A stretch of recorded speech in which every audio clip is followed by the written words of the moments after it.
Now we understand that the user objects or groups needs to be provisioned and deprovisioned from software as a service applications as well, or cloud-based applications. Now it's important to automate the provisioning and deprovisioning of such user accounts. There must be something that would help this automation. When I say automation, it just means the provisioning and deprovisioning of applications, because we are exposing our proprietary users and groups with the help of APIs to software as a service applications. Every application tries to perform simple actions such as creating or updating users, adding users to groups, or even deprovisioning users. Although these are simple actions and they are implemented in a simple way, they are just implemented differently using different endpoints, different methods to specify user information, and hence different schema as well to represent each element of the information. There have been challenges in the past where different SaaS providers had their own set of schemas and their own methods to specify that user information. There is a need for standards. To address these challenges, a standard was then created so that the SaaS-based providers can use that standard to provision and deprovision users. This standard is called as Skim. It stands for System for Cross-Domain Identity Management. Now this provides a common user schema to help users move in and out and around the applications.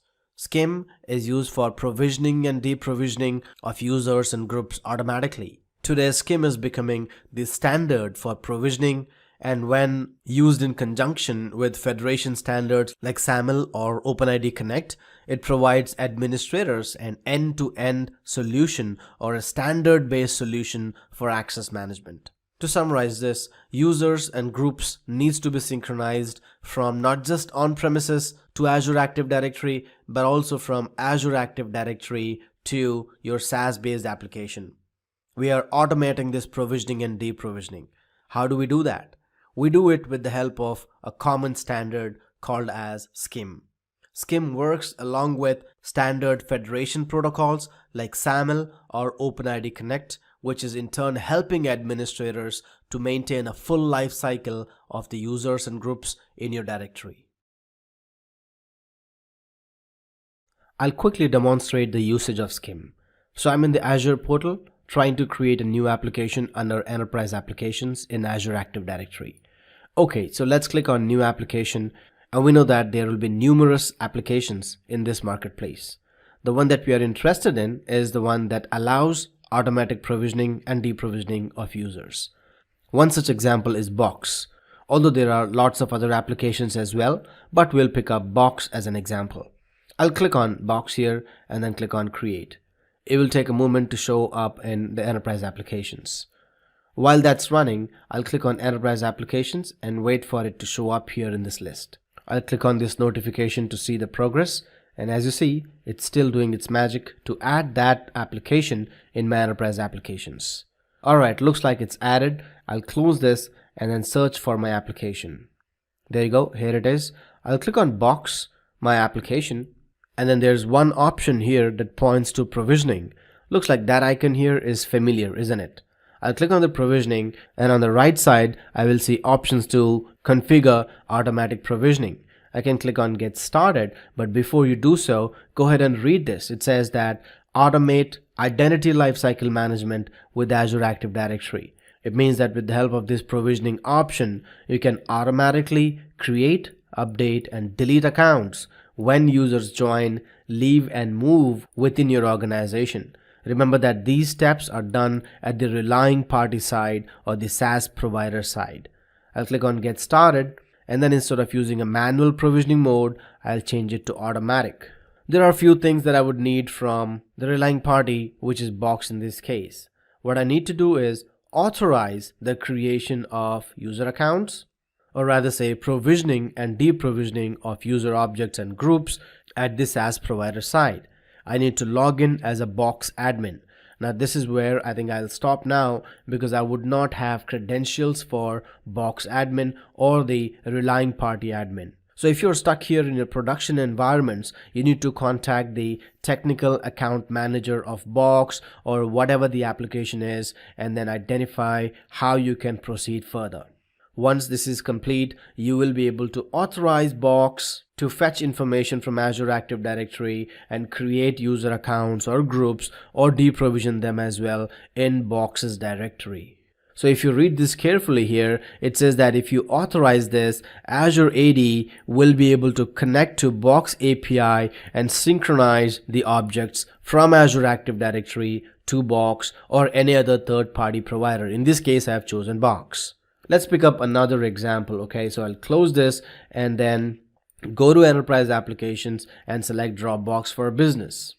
What do we have here? If I click on Provisioning and then click on Get Started, the option that we have is manual and the other one is automatic. I click on automatic and you again got authorize option for Dropbox. That means that I now need to have credentials, admin credentials for Dropbox. So sign in with the admin account, and once you're done, you will be able to authorize Azure Active Directory to connect to Dropbox to synchronize object data. This is nothing but Skim, which means System for Cross-Domain Identity Management. Thanks for watching so far. I hope this has been informative to you. I'll see you there in the next section. As an application developer, you can use Skim User Management API to enable automatic provisioning of users and groups between your application and Azure Active Directory. The Skim specification provides a common user schema for provisioning. When this is used in conjunction with federation standards like SAML or OpenID Connect, Skim gives administrators end-to-end standard-based solution for access management. Let's talk further about Skim. Skim, which is System for Cross-Domain Identity Management, is a standardized definition of two endpoints, /users and /groups. It uses a common REST API, also called as Representational State Transfer. That's what REST stands for. So this can be used to create, update, and delete objects and a predefined schema for a common attribute set like the group name, the username, first name, last name, email addresses, etc. For example, any compliant Skim client knows how to make an HTTP post request of JSON objects to /users endpoint to create a new user entry. So instead of using a proprietary API, you can use a standard-based API like Skim in order to send post requests to Azure Active Directory. Application developers that build a Skim endpoint can integrate with any Skim compliant client without having to do any custom work, rather than starting from scratch and building the implementation completely on their own. You can rely on a number of open source Skim libraries published by the Skim community. There are a lot of third-party SaaS-based applications that you might want to integrate with in enterprise applications. And when you do so, it becomes important to monitor and audit them. With Azure Active Directory reports, you can get the information needed to determine how your environment is doing. With the Usage and Insights report, you can get an application-centric view of your sign-in data and find answers to several questions, including what are the top used applications in the organization? What applications have the most failed sign-ins? What are the top sign-in errors for each application? There are several other questions that can be addressed if you just navigate to the Azure portal and get into Usage and Insights to open up the report. Let's go do just that. Alright, I'm now logged into my Azure portal, which says that my license is Azure AD Premium P2. Keep in mind that in order to use Usage and Insights report, you need to have the P2 version. Otherwise, you'll get an error message that you cannot open the report because you're not under the appropriate license, right? So in order to get to the Usage and Insights reports, you got to click on Enterprise Applications, and then right under Activity, you will see something called Usage and Insights. This is where you will see all of the applications that you have onboarded into your organization and their respective metadata, like their successful sign-ins, failed sign-ins, success rate, etc. You can go further into that application and see who are the users signing into that application, how many failures have been there over a period of time, and if there have been any failures. The usage and insights report shows the list of applications here with one or more sign-in attempts, and it also allows you to sort by the number of successful sign-ins, or sort by failed sign-ins, or sort by success rate as well. There's only one application at this time, but if you got a lot of these applications here, you will see a load more button right at the bottom, which will allow you to list all of those applications in a single page. What you can also do is specify the date range here in order to see specific applications in that date range. Moreover, you can also see them offline by clicking on the download button, and then it downloads a CSV format of it and then look at it offline, or even send it to an investigator. Since we are here talking about logs, I would like to share another piece of information. There's something called as Audit Logs right under Enterprise Applications. You will see this Audit Logs, and when you click on it, you will see all the user activities that have been performed so far on Azure Active Directory. The Azure AD Audit Logs will provide records of system activities that is required for compliance purposes. Now you may be wondering who can get access to this audit logs. Well, if somebody needs to have access to these audit logs, they needs to be part of the security administrator role, or the security reader role, report reader, global reader, and of course the global administrator role has full access to this data. You can also see some more information right under Azure Active Directory, and under monitoring you got audit logs. And this gives you additional information as well, where you can filter based on certain date and timestamp, change the dates to local time format or UTC time format, services, whether you want to see all the changes that are happening in Azure Active Directory, that's when you will select all, or otherwise if you are targeting or troubleshooting a specific portion of Azure Active Directory, you can select that as well.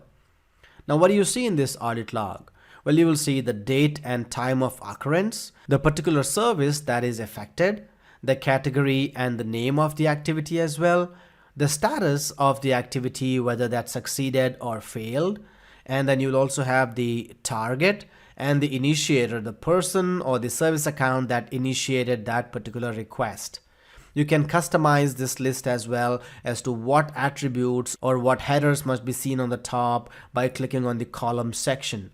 As you see, by default, all the options are selected, but you can uncheck some of these to see just the information that you want. Now we can further drill down into one of these rows. For example, if you click on it, you will see more details about it. You will have the top headers as activity, targets, and modified properties. You will see similar information that you see in the background screen here, like there's activity initiated by actor, targets like who the user was, and what the user principal name was, and the properties that were modified. As you clearly see here, the property that was affected was targetID.role.templateID, but the value was not changed. Under modified properties section, you will see the attribute that was modified and also what the new value was. There was no old value in this case, it was set to blank, but now it is set to certain values, as you see in the new value section. So this is how you can see what applications have been added or updated into your enterprise applications, what applications have been removed by an end user or an application developer, has a service principal for an application changed, have the names of applications being changed, and who gave the consent to an application. If you want to review audit data related to your applications, you can find a filtered view under Audit Logs inside the Activity section. Hello and welcome back. This is the new chapter, which is implementing application registration. Let's talk about the learning objectives. What are we going to learn here? In this module, we'll learn how do you plan your line of business application registration strategy. You'll learn about implementing application registrations and also configuring application permissions. But first, let's go ahead and get started with the first objective, which is plan your line of business application registration strategy. But most importantly, why do applications integrate with Azure Active Directory? And that's something we must be aware of. Let's get started with that learning objective. Thank you very much for staying with me so far. I'll see you there in the next section. What is the need to integrate applications with Azure Active Directory? What's the whole purpose? What are we achieving? Let's talk about that and understand the whole concept of integrating applications with Azure AD. When we say applications, we are talking about third-party SaaS-based applications, the applications that are out there in the cloud. It could be Box, Dropbox, and these are the examples that we have seen in the past in the previous labs. But there are a lot of others that provide good business case. For example, Workday. Workday is an HR-based application that provides end-to-end lifecycle management of employees. There are other applications like Concur, which is a travel-based application. Dropbox is something that provides storage. So if your company is planning to integrate some of these third-party SaaS-based applications because you got licenses for your employees, we can do that with Azure Active Directory. But why? Why do we need to do that? Well, the integration here provides a lot of wonderful features, including authentication and authorization to the application. Not just to the application, but also to the user. So it's responsible for user authentication and authorization. Single sign-on using federation or password-based authentication is also included. Of course, you can do user provisioning and synchronization, and that's something we learned in the previous chapter where we learned about Skim. And just to recall, Skim stands for System for Cross-Domain Identity Management. You can go behind the permissioning model and set up role-based access control. So you can use the directory to define application roles to perform a role-based authorization checks in an application. You can also have OAuth authorization services, which are used by Microsoft 365 and other Microsoft applications to authorize access to APIs and resources. Application publishing and proxy. You can publish an application from a private network to the internet. So if you got an on-premise application and you would like to expose it to the internet, you can still achieve single sign-on if you got an app proxy. And finally, the directory schema extension attributes. So you can extend the schema of service principal and user objects to store additional data in Azure Active Directory. At this point, I would also like to mention that there are two representations of applications in Azure Active Directory, right? So one is application objects and another one is service principals. The next two sections will explain each of them and how they interact with each other in the Azure portal.